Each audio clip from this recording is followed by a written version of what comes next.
Welcome to a place where love is not bound by age, where loneliness turns into longing, and where hearts that once thought desire was buried discover it burning brighter than ever.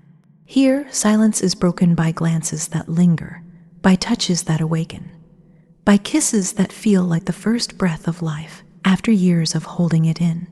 These are not just stories, they are confessions of the soul, moments where passion returns when least expected, and love heals what grief once stole.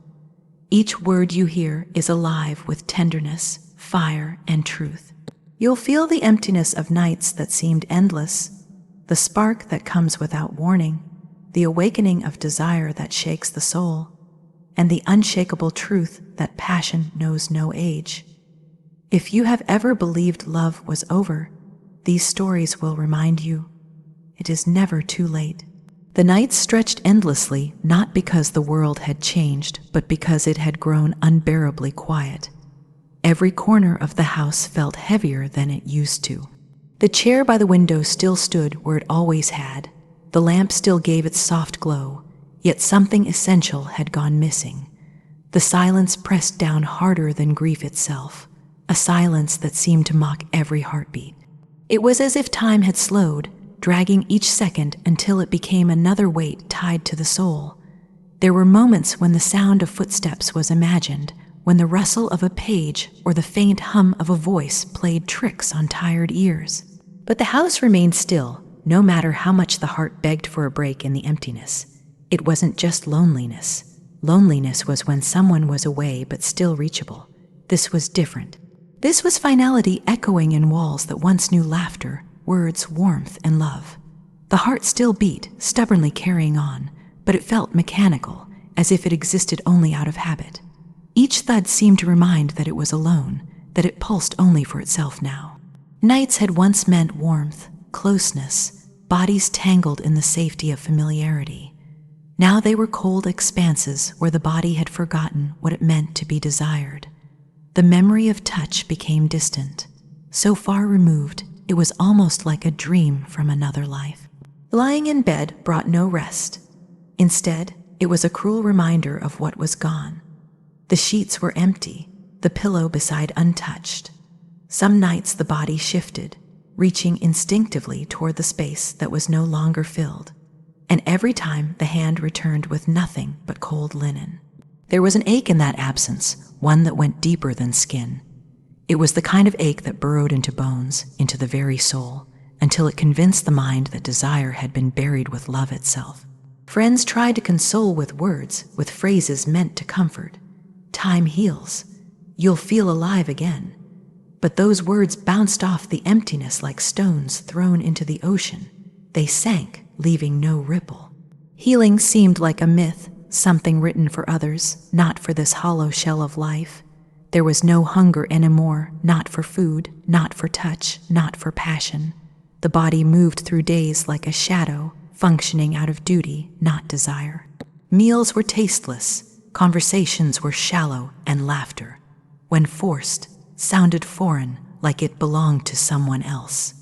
Even mirrors became enemies, reflecting not a woman but a shell, not a person but a memory. The cruelest part was how the body began to forget itself. Skin that once tingled at the brush of a hand now felt numb. Lips that had been kissed countless times felt dry, unused, almost foreign. Nights brought no dreams of closeness, only restless turning. It was as if the body had chosen to shut down the part of itself that longed for connection, for intimacy, for warmth. The mind whispered cruel lies in the dark, that passion belonged only to the young, that at this stage it was foolish to hope for anything more than quiet days and lonelier nights, that the chapters of love and desire were finished, sealed, and gone. And for a long while, it was easy to believe. It was easier to give into the heaviness, to accept that what had been lost could never return. There were evenings when music played, old songs that once carried memories of dances in the kitchen, of laughter spilling into kisses, of love that was alive in every glance. Now, the same notes brought tears instead of joy. The melodies pulled at a wound that refused to close. The body remembered moving, being held, swaying with someone whose heartbeat was pressed against its own. But the music stopped, and so did the world it belonged to. Desire wasn't just about physical touch. It was about being seen, about being wanted, about being known in ways words could never capture. Without it, there was a kind of fading, like colors dulling on an old photograph. The edges of life blurred, leaving only outlines where once there had been vibrant, living love. The hardest part was not the emptiness of nights or the silence of days. It was the creeping fear that this was all that remained, that the body would never again remember what it meant to shiver under the heat of a kiss, that the heart would never again race with anticipation, that the soul would never again be awakened by love, that this was the end and the rest of the journey would be a slow fading into nothingness.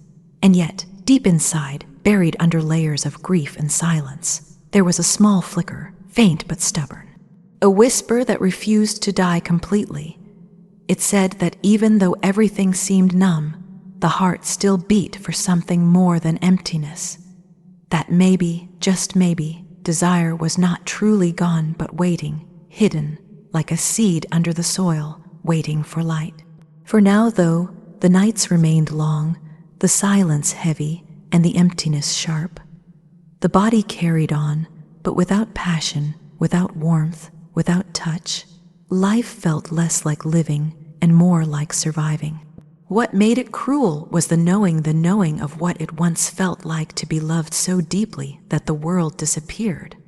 The knowing of passion that consumed, of nights that were fire and mornings that were peace. To have known that and then to be left without it made the loss feel endless. It was not just the absence of a person, but the absence of self, the absence of love, the absence of desire. And so the heart kept time with emptiness, waiting in silence, not knowing that somewhere ahead the story was not over, and the body had not forgotten as much as it thought.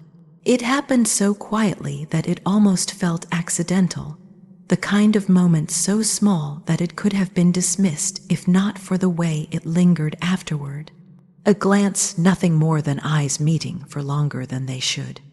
Yet it carried something electric inside it, something that stirred in places thought long forgotten. It was not the kind of look shared out of politeness or habit. It was the kind that reached beneath the skin, the kind that made the body suddenly aware of itself again. At first, it was confusing, even unsettling. For so long, the days had felt heavy, predictable, wrapped in silence that dulled every sense. Then, in one instant, a single glance broke through the numbness, reminding the heart that it could still stumble, that breath could still hitch without warning. It was the sort of look that said more than words ever could, as if two worlds collided in the space of a heartbeat. Then came the touch, unplanned and fleeting, but it was enough. Fingers brushed against skin in the smallest of ways, almost by accident, but the effect was anything but accidental. It was like a current running through veins that had believed themselves cold, waking something that had been sleeping for far too long. The body, which had grown used to stillness, remembered in that moment what it meant to be alive. Not just alive in the sense of breathing or moving, but alive in the deepest sense, awakened, aware, trembling with the possibility of being touched, wanted, seen. There had been years of convincing that those feelings were gone forever, that passion had burned its brightest in another lifetime, and that age and loss had sealed the door behind it. But all it took was one glance, one brush of a hand, to unravel that belief entirely. Suddenly the body felt like a stranger and a friend all at once, something rediscovered, something yearning. It wasn't love yet, not the kind that grows from roots in history, but it was the spark of it. A reminder that love doesn't always announce itself with fanfare. Sometimes it sneaks in quietly, through the smallest gestures, through the simplest of moments, and yet the power of it shook everything. After that, every moment near him carried an awareness that hadn't existed before. The air between seemed charged, heavy in the best way, as though it held unspoken confessions neither dared to say aloud. Eyes met longer than they should, voices softened without meaning to, and the world began to tilt.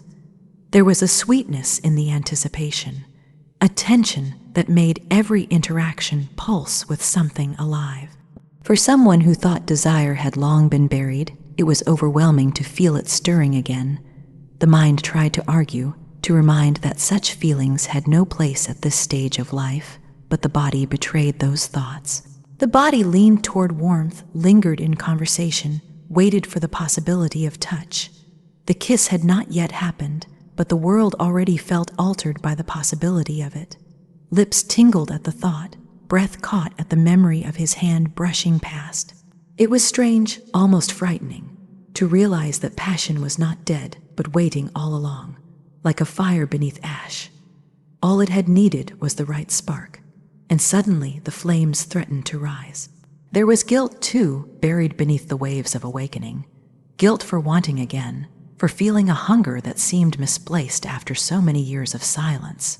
But guilt faded quickly when weighed against the intensity of what was being stirred. The truth was undeniable. The body was alive again, the heart beating not just out of habit, but out of longing. It was not about age, not about time, not even about logic. It was about the undeniable truth that passion does not die with years. It waits, it hides, buried under grief, routine, silence. But the moment the right glance, the right touch, awakens it, everything returns with a force that cannot be ignored. And in that moment, standing there with his eyes meeting mine, with his hand brushing against mine, there was no denying that something had begun. It was quiet, but it was powerful, like the first flicker of a flame that would not go out. For the first time in years, the nights no longer felt as heavy.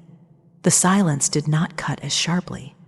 There was something waiting in the air, something unspoken yet alive, and it wrapped around like a secret too beautiful to share. It was then that the heart finally admitted what the mind had been resisting. Passion had not died, it had only been waiting, and once awakened, there was no going back. The first kiss came without warning, yet it felt as though the body had been waiting for it all along. It was not rushed, not careless, not something stolen in the dark. It was soft, deliberate, and yet it consumed everything. For so many years, lips had known only silence, known only the absence of touch, and then suddenly they were claimed in a way that made the world vanish. It was as if air had returned to lungs that had been holding their breath for decades. That single moment broke through walls that had been built out of grief, fear, and resignation. The skin, which had long grown numb, remembered instantly what it meant to be alive under another's hands. Every nerve seemed to awaken at once, every inch of the body aware that it was being touched, desired, pulled back into life. The kiss was not just about lips meeting. It was about something deeper, something that stirred the soul itself. The taste of him lingered, not just on the mouth, but deep inside, as though it had seeped into every hidden corner of the heart. It had been so long since such closeness had been felt that the body trembled in shock, in joy, in raw, aching need. It was impossible to believe that at 61, after years of emptiness, this kind of hunger could return with such force. But it did. It returned not gently, but with a storm, undeniable and consuming. What began as softness quickly deepened into something far greater. The kiss grew urgent, as though both feared it might vanish if they let go. Fingers gripped tightly, bodies pulled closer, and the world blurred into nothing beyond that single connection. There was no age in that moment, no years lost, no loneliness. There was only fire. Fire that burned hotter than memory, fire that proved passion does not fade with time. The body betrayed its own disbelief by responding with a hunger that felt as new as it did familiar. Hips shifted instinctively closer, breaths came quicker, and a low ache spread through the core like a reminder of what had been missing for so long. It was not just a kiss, it was a claiming, a promise, a declaration that desire was alive, real, and unstoppable. There had been fear before, fear of being too old, fear of being unseen, fear of being unwanted, but that kiss shattered every doubt. The way he held, the way he pressed closer as if he had been starving too, proved that age had no power to diminish what the heart and body craved. There was no shame, no hesitation. Only truth, raw and undeniable. It felt like rediscovery, like learning the body again after it had been forgotten. Skin burned under his touch, lips tingled with each deepening kiss, and the chest rose and fell with a rhythm that was both frantic and alive. It was impossible to stop, impossible to pull away. Every moment begged for more, every second fed a hunger that had lain hidden for too long. And yet, within the intensity, there was tenderness. The way his hands framed the face gently, the way his mouth softened after the urgency, the way his breath mingled with mine, it was passion wrapped in care. It was not the wild abandon of youth, but the deeper, richer flame of two souls that knew what loss felt like and were desperate not to waste another moment of life. When the kiss finally broke, the world seemed different. Lips were swollen, breaths uneven, hearts pounding as though they had just run through fire. And in that silence that followed, everything became clear. The hunger was real, the desire was alive. What had been thought impossible had become undeniable. It was strange, almost surreal, to realize that at this age, the body could still feel this alive. That intimacy could still awaken such trembling, such fire, such raw need. For so long it had been assumed that passion belonged to the young, that after loss and years of emptiness, it was over. But the kiss proved otherwise. It proved that love and desire do not fade with age. They only wait for the right touch to awaken them again. That night, lying awake, lips still tingling from his kiss, there was no shame in the hunger that had returned. There was only gratitude, only awe, because what had seemed buried forever had come back, more powerful than ever before. It was not just about being kissed, it was about being alive again. And for the first time in years, the soul whispered with certainty.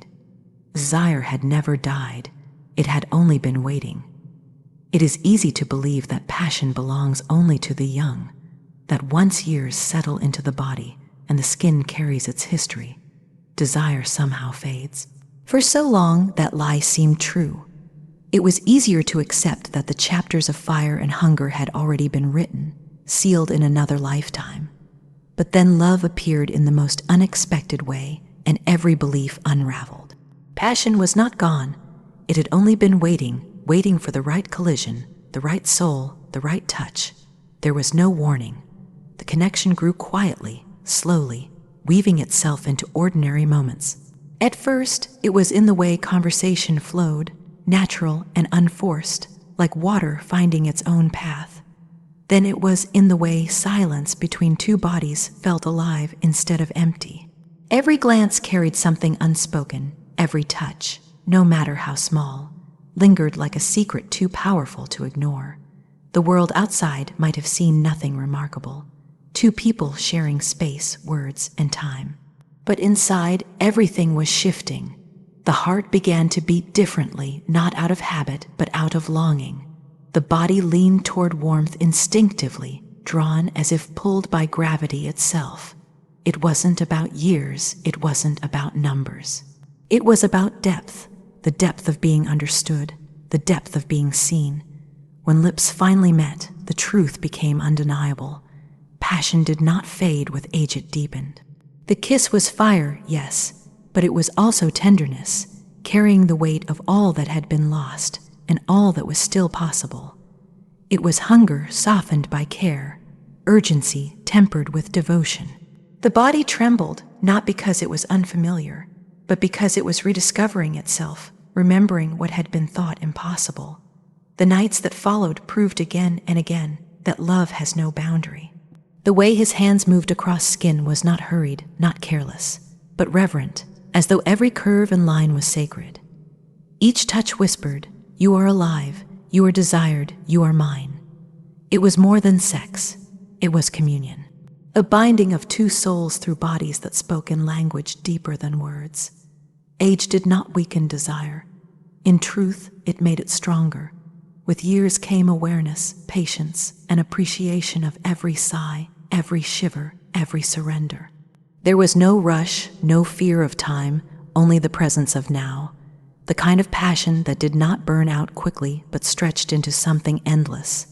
Nights became a rhythm of fire and tenderness, bodies pressing, pulling, giving, and receiving with a hunger that healed more than skin. It healed grief. It stitched together the places where loss had torn holes in the soul.